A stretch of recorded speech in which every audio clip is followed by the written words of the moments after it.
So here we are at the end of this holiday season, and perhaps you've been to some larger gatherings, family, friends, strangers. Maybe you've had more socializing than normal.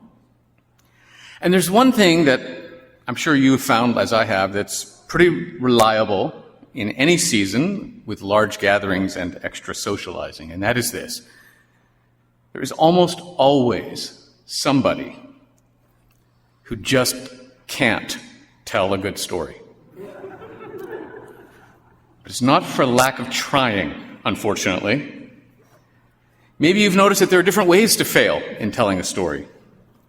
One of them I call the word association storytelling failure. And you know how it goes. A person starts with an actual point. But somewhere along the way in the story, there's a word, there's an idea that reminds them of a different story. So they start that one.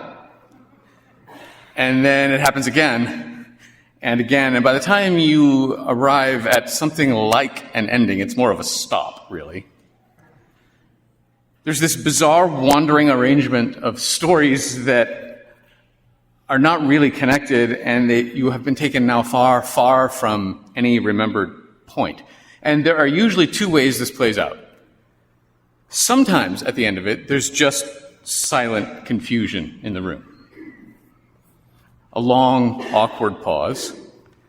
And if you're at an extended family meal, maybe there's just a lot of people looking down at their plates. Embarrassment, forks held at strange angles, nobody making eye contact, and in my family, that's to avoid the giggles. That's one way it can end. The other is in a sudden flash of self-awareness, and the storyteller, as if waking from a dream, asks the entire group, "Why am I even talking about this?"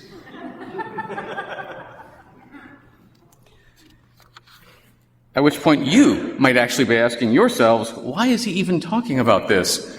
And that's because I have designed this morning's sermon to feel like a word association storytelling failure. I've deliberately constructed it to feel that way, and there's a reason. It's because I'm trying to hide something so that when it shows up, it'll be even more of an emotional punch. It's really manipulative. And I'm doing it to highlight something I think that's marvelous that Matthew does at the beginning of his gospel when he tells the story of the wise men. So stay tuned and have hope that there's a point, but it won't feel like it for a while.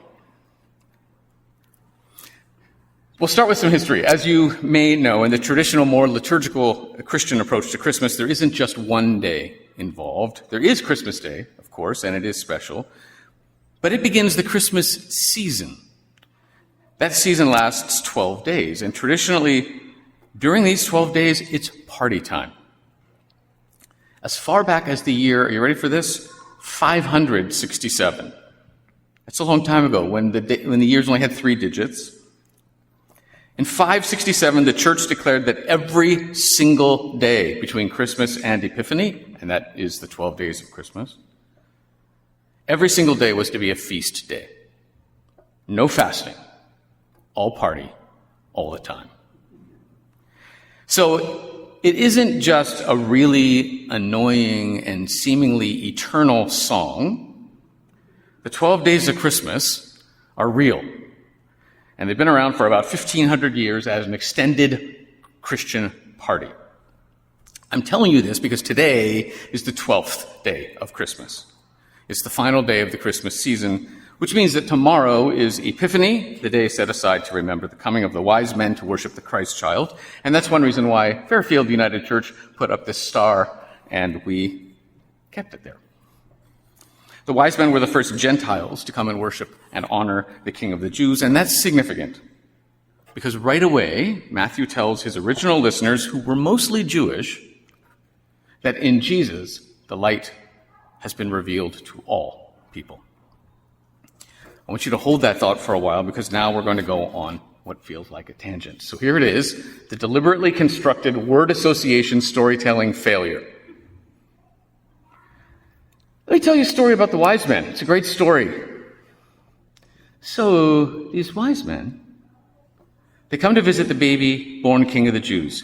The baby was born in Bethlehem in humble circumstances because there was no room at the inn. You know, pregnant Mary is often pictured traveling to Bethlehem on a donkey, which is interesting because the Bible never says she traveled on a donkey. You can look that up for yourself. If you don't believe me, I welcome you to disbelieve. But I'm glad for the tradition of the donkey. I mean, think of all those children's stories told about that special donkey. Some of them are really cute, you know? This is the failure part. There's this one where the donkey doesn't think much of himself and feels small in the world. The other animals make fun of him for being slow. But then one night a kind man takes him away from the normal stable, and the young donkey carries a pregnant woman for several days and nights, and what do you know? There are angels and shepherds and stuff. And the donkey realizes that he's not so small and unimportant after all. It's really cute, you know? Inspiring. That reminds me of another donkey story.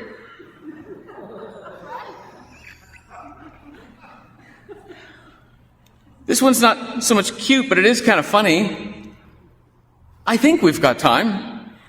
Stop me if you've heard this.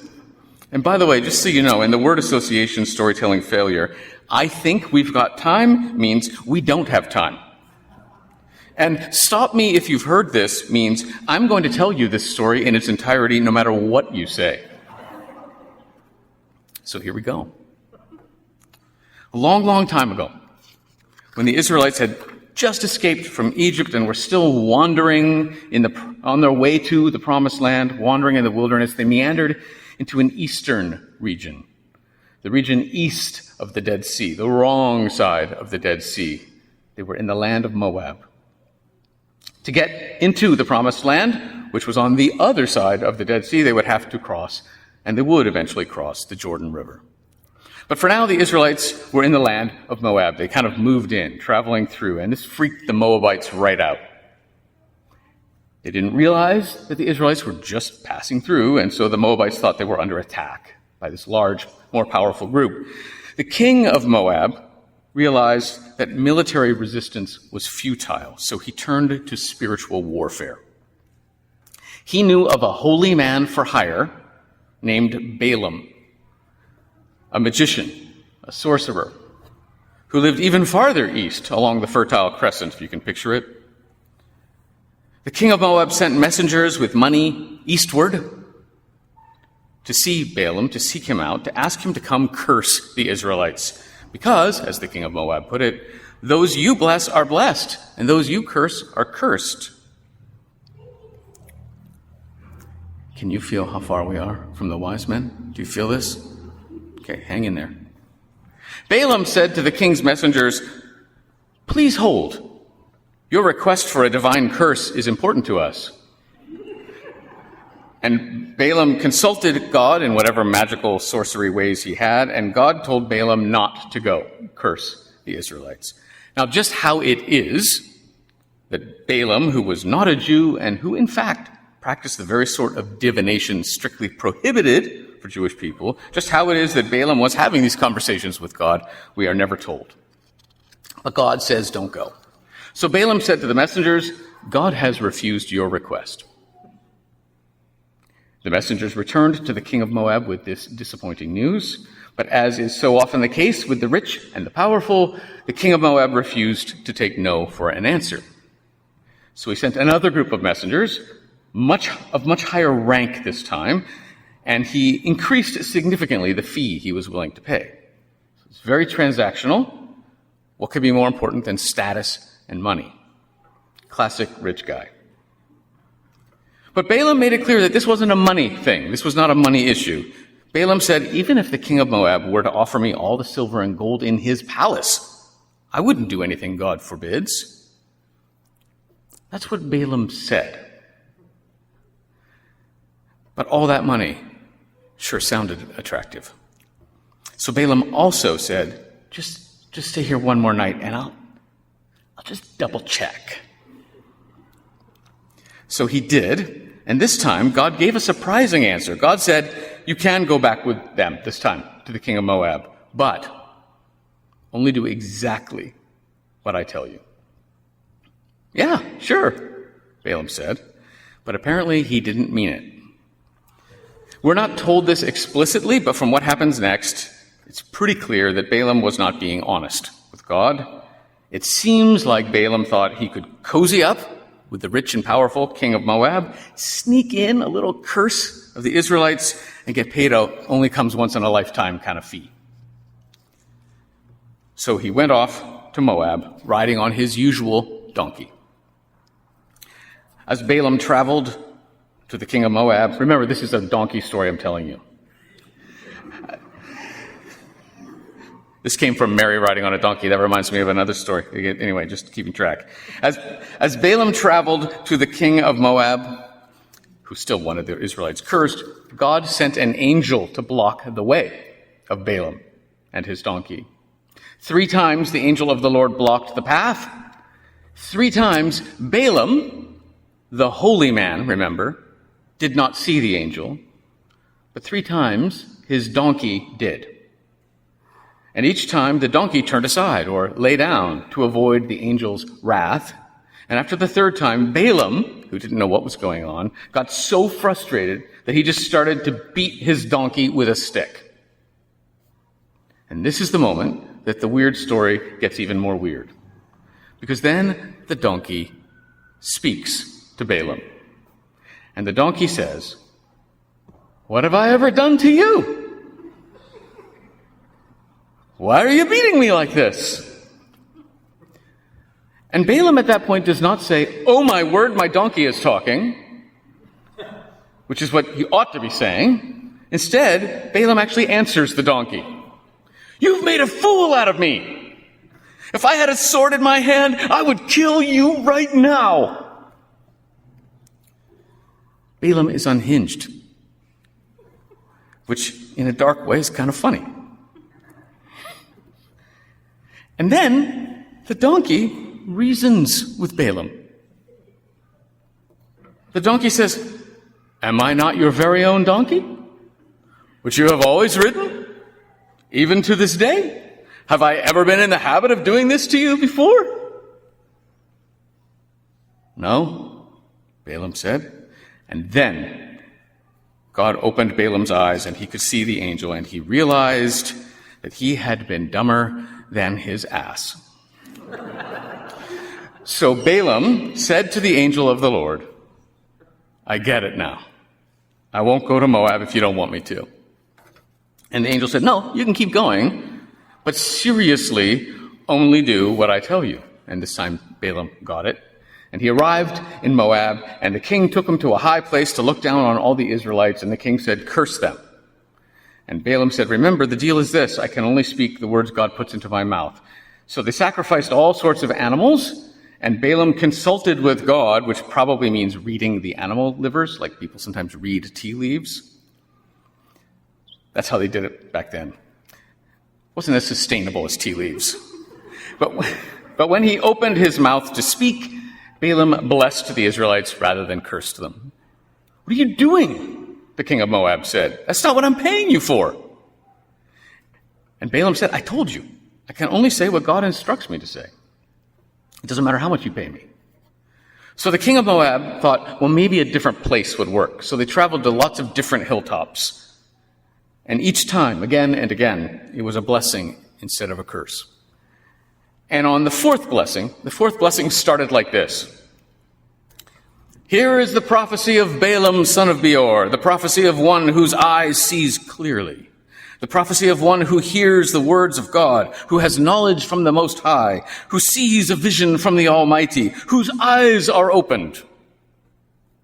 And now that the resume is done, here's the message. Here is the message.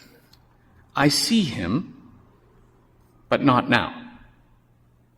I behold him, but not near.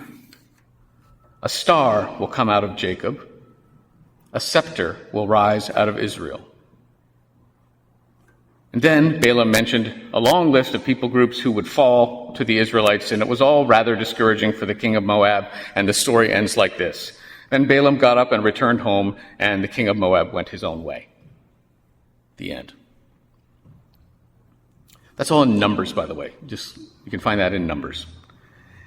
So, if we were at the Christmas table right now, as an extended family, this is when I would say,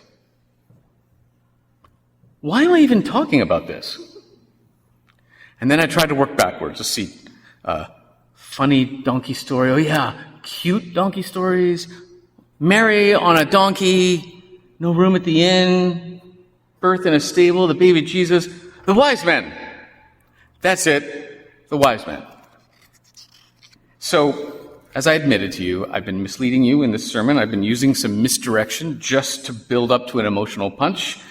I'm using the word association storytelling failure to hide something from you, to hide an amazing and deliberate connection that Matthew makes in his story of the wise men.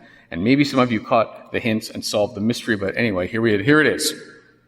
The point, revealed in 3 parts. First part. The text of Matthew's gospel does not talk about any wise men. Not in the Greek, anyway. Some English translations, including the King James Bible, which set us all on the wrong course, use the term wise men. And that's what I've been saying so far this morning, and that's what I had Pamela read this morning, but I've been misleading you. Because that's not what Matthew wrote. He wrote, in Greek, magoi, which is the ancestor to the word Magi. That's what he wrote, not wise men, not the Greek words for wise men. And that might seem like nitpicking and like really quite a letdown in terms of a climax. But Magi, which is the proper translation, means something very different than wise men. Magi means sorcerers, astrologers, magicians. In fact, magic and magi are very closely related words. That's where we get the word. That's the first part of the big reveal here. Second part. In the time of Matthew, the time that Matthew was writing his gospel, we now know from other documents outside of the Bible that there was a Jewish understanding about Balaam. Balaam, that guy with the talking donkey. As it turns out, we have evidence of both before and after the time of Matthew's gospel that the Jewish world considered Balaam to be a magus, which confusingly is the singular form of magi. It's really annoying. You can have one magus, and then another magus walks into the room, and now you have 2 magi. In a manuscript from before Matthew's gospel, Balaam is not only called a magus, but so also are the magicians who competed with Moses in front of Pharaoh. Remember when they had that competition of magic tricks when Moses was trying to convince Pharaoh to let the people go? All of them are called magi in this document that predates Matthew. And in some Jewish legends, 2 of those Egyptian magicians are given names and are even called magi who were the sons of Balaam. So Balaam and Magi are very closely related in Matthew's time. So this is the point. If we consider what was in the air, culturally and religiously, Matthew's choice to use the specific word magi would have probably, and we can only say probably because we can't go back and interview people, would have probably brought to mind for his original listeners the story of Balaam, because Balaam was a famous magus associated with the Magi. Which might seem kind of strange at first, because there doesn't seem to be much of a connection between the Christ child and Balaam, a guy arguing with his own donkey. It seems more like the incoherent rambling of a storytelling failure at a large Christmas table. But that brings us to the third and final part of this revelation, of this epiphany, which is that there actually is a profound connection between the story of Balaam and the story of the Magi. And here we go. This is what it's all been building up to. And this is either that awkward moment at the dinner table when nobody's making eye contact, or it's a spectacular payoff. I'm afraid there is no in-between, and I'm taking a huge risk here. I want you to know that. In both the story of that ancient magus, Balaam, and Matthew's contemporary story about the Magi in the Gospel of Matthew, in both, there are all sorts of elements that are the same. Here they are. Both Balaam and the Magi come from the east. We're told that in both stories. Both Balaam and the Magi interact with a king who wants to harm the Israelites and keep them down. The king of Moab wants them cursed. King Herod doesn't want a legitimate king of the Jews and, in fact, harms many young Israelites in order to try to prevent that. Both Balaam and the Magi end up bringing gifts. Balaam brings repeated blessings. The Magi, of course, gold, frankincense, and myrrh.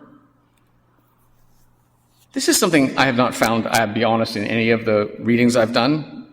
This is just my own observation, and take that for what it's worth then. Both Balaam and the Magi aren't actually that smart, which is strange considering we've been calling the Magi the wise men for so many centuries. Balaam, as we heard, is outwitted by his smart ass. That was two separate words. His donkey sees the angel when Balaam doesn't. Balaam's not that bright.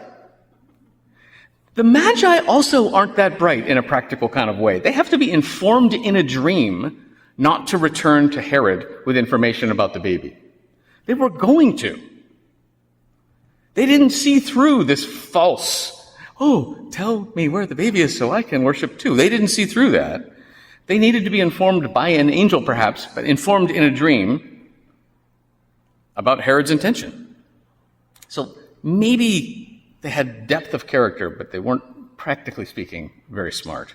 And finally, here is the most important and obvious parallel. Both Balaam and the Magi talk about a star and connect that star to the King of the Jews. Balaam, as I already read to you, in his fourth blessing of the Israelites, says this: I see him, but not now. I behold him, but not near. A star will come out of Jacob. A scepter will rise out of Israel, and the scepter is a symbol of the king. The Israelites of Matthew's time, they knew all about that story, about that proclamation from Balaam. It was actually rather famous in Judaism. And the Magi say almost the same thing. Where is the one who has been born King of the Jews? We saw his star when it rose, and we have come to worship him. A star will come out of Jacob, a scepter will rise. Where is the king? We saw his star when it rose. It's the same language at the end of a story that's basically the same story.